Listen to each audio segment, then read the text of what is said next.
Joe worked really hard. I think he was a great president. And if you look at things today...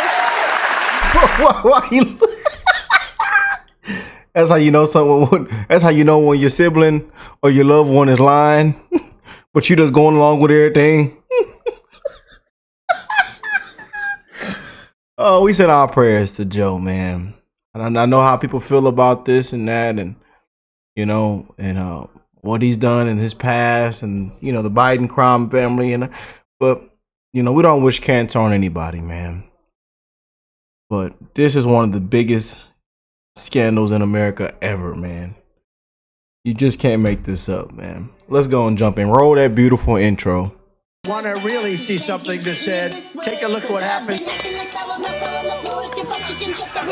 Hey. Why this beat so cold? We will make America proud again. And you try to kill our citizens. We will make America wealthy again. And yes, together, we will make America great again. Joe Biden has prostate cancer, very advanced prostate cancer. In fact, the most advanced prostate cancer you can have, metastasizing all the way into his bones. Now, we said this is a very, very bad diagnosis, but what we didn't understand was the diagnostic pathways. We called a physician neighbor of ours here in the hood, and I was chatting with him, and I was talking through this statement. And the physician said, there's no way. He treats cancer. There's no way that this is accurate. Someone's lying here. And let me explain. Less than 1 year ago, Joe Biden's doctor released this document. Joe Biden's doctor's name's Kevin O'Connor. He's the physician to the president. He's been Joe Biden's doctor for years and years.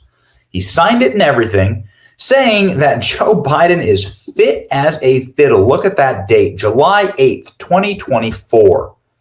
Joe Biden is completely fit for the presidency, he said. This was the single most dangerous cover-up in the history of the presidency. And there's absolutely no way that this statement or letter was accurate. Let's explain. After this letter, just 9 months after that letter, we learned that Biden has advanced prostate cancer. But wait, advanced prostate cancer takes 10 plus years to develop to the stage where Biden's diagnosis is. Prostate cancer is also easy to find. Simple blood test or prostate exam will give you near 100% accuracy in the results. You're telling me that the best doctors and testing on earth did not find Biden's cancer? All these years of testing? All these years of highly sophisticated monitoring of Joe Biden's health? And they couldn't return a simple test that gets done on men over the age of 40 every 6 months? Really? It's total bullshit. It's the worst cover-up in the history of the presidency. It's an absolute scandal. They all knew. They all lied. They all hid it. It's completely evil. They did it for power, and these people need to be held accountable. Ladies and gentlemen, this information was provided by a medical professional who treats cancer professionally, that I know personally, and it's what sort of changed my perspective on all of this. But he's not the only doctor to speak out, in fact. Other doctors, for instance, this doctor will be on our show in the morning, saying this: prostate cancer is the easiest cancer to diagnose when it first starts. To watch it progress to the bone and metastasize takes years. The PSA blood test, just a simple blood test, costs like $5, shows the rate of cancer cell growth. For even with the most aggressive form, it's a 5 to 7 year journey without treatment before it becomes metastatic, meaning before it spreads to the bone or other organs.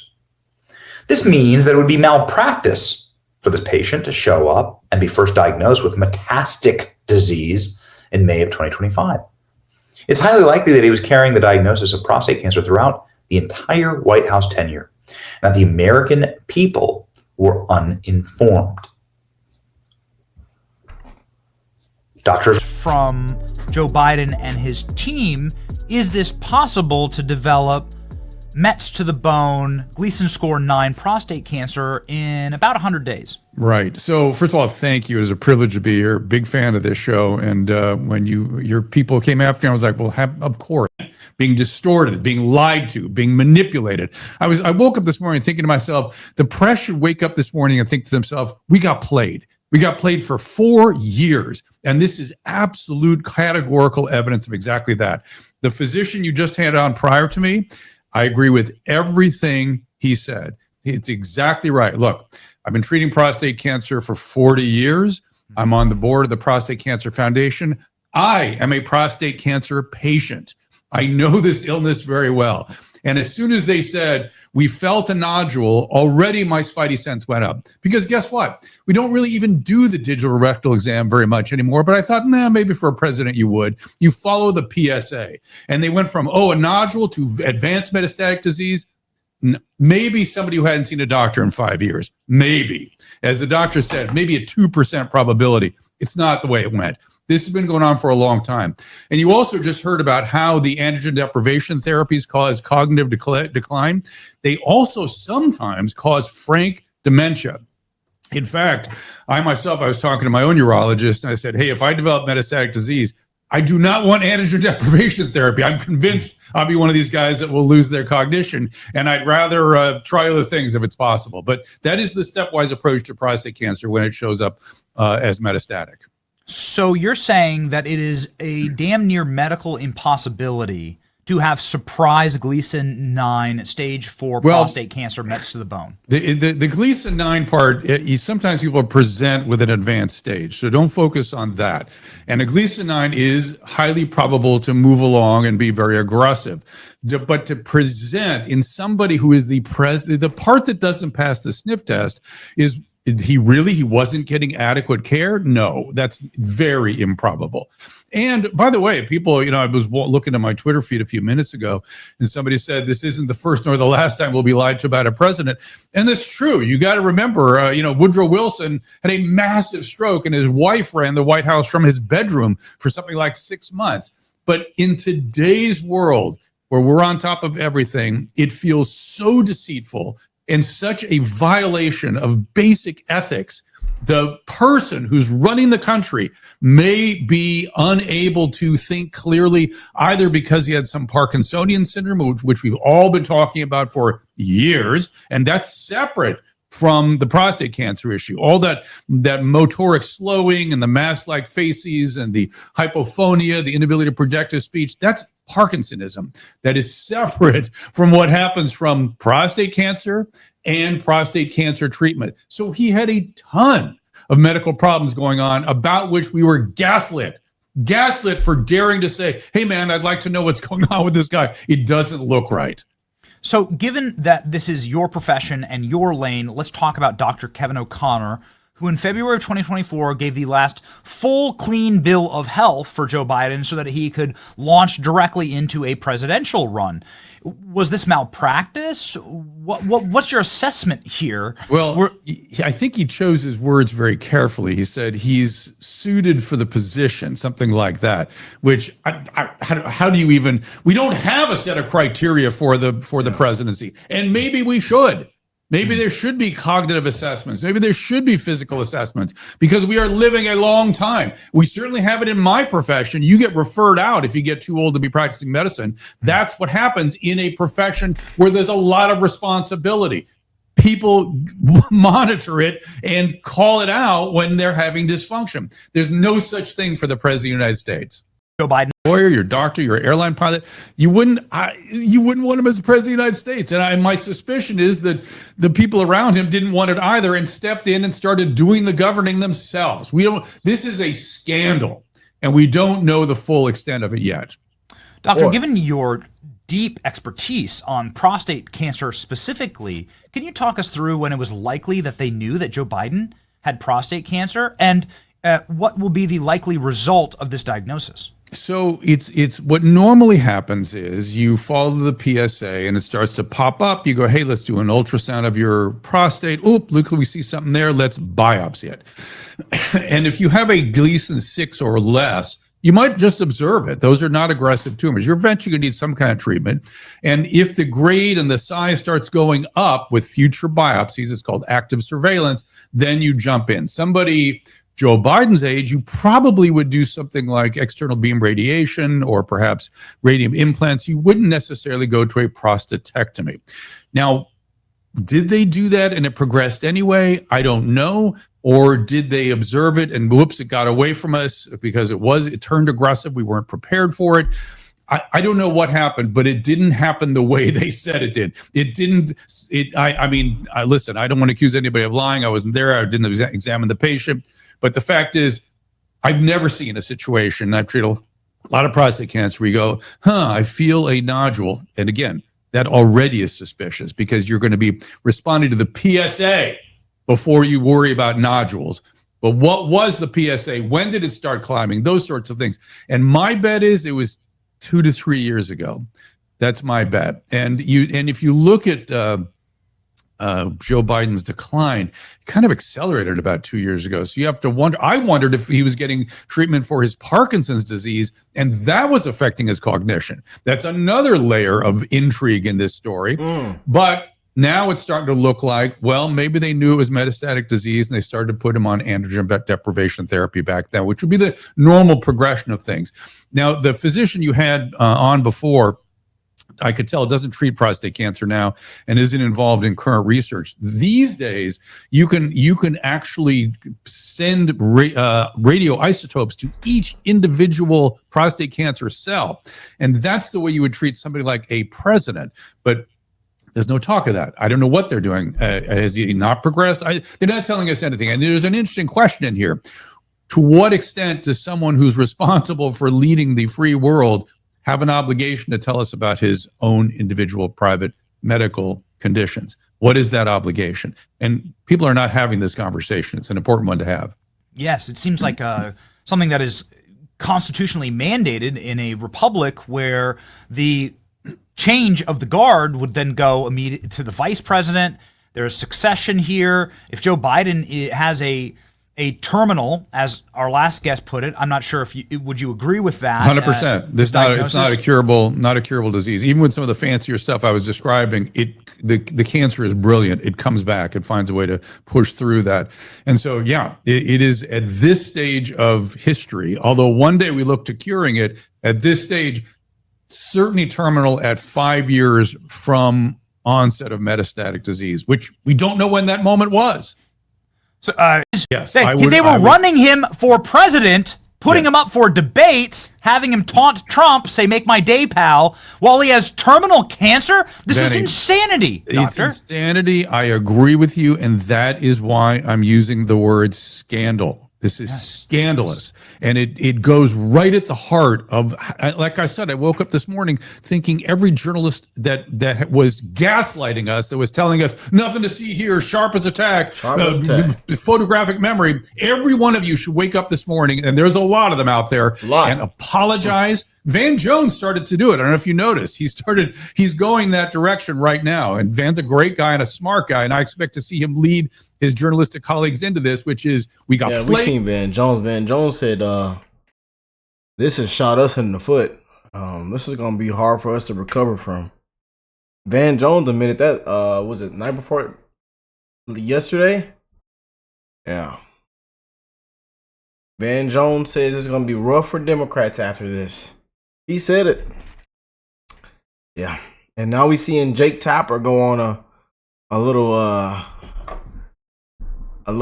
travel episode. He on different podcasts. He got completely destroyed and exposed on Megyn Kelly earlier today. We got a video coming on that. You know, and now he sounds completely different and is now apologizing to even Trump officials and some of the Trump administration for, you know, backing Joe Biden and basically cover was a part of the cover up, was a part of the scandal. So he's now out apologizing. This is bad, man. Conspiracy theorists up another win. Conspiracy theories, conspiracy facts. They dragged us through the mud. And now look what all is playing out. Look what all is being exposed. We got gaslit. We bought it. We didn't do our job. We need to do better. And we need to get on top of this story right now so we can fully understand it so this never happens again. Comes to the timing of this. There are many people saying this seems quite suspicious. Jake Tapper, who is Van Jones's colleague on CNN, is coming out with a book, Original Sin. It's apparently going to be brutal. It drops in 20 fertility of an absorption for the criticism of that book and more. Select this moment to release and to try to gaslight us again about, excuse me, by the way, we don't gaslight and you put us through when we can see who you're going to believe, me or your lying eyes. I'm going to believe my eyes, what I see, what I know to be true. And we're going to figure this out. The fact that they did this now, they did it in a way that was inaccurate. Oops, we found a nodule. Oops, metastatic disease. So already there was something wrong with what they were reporting.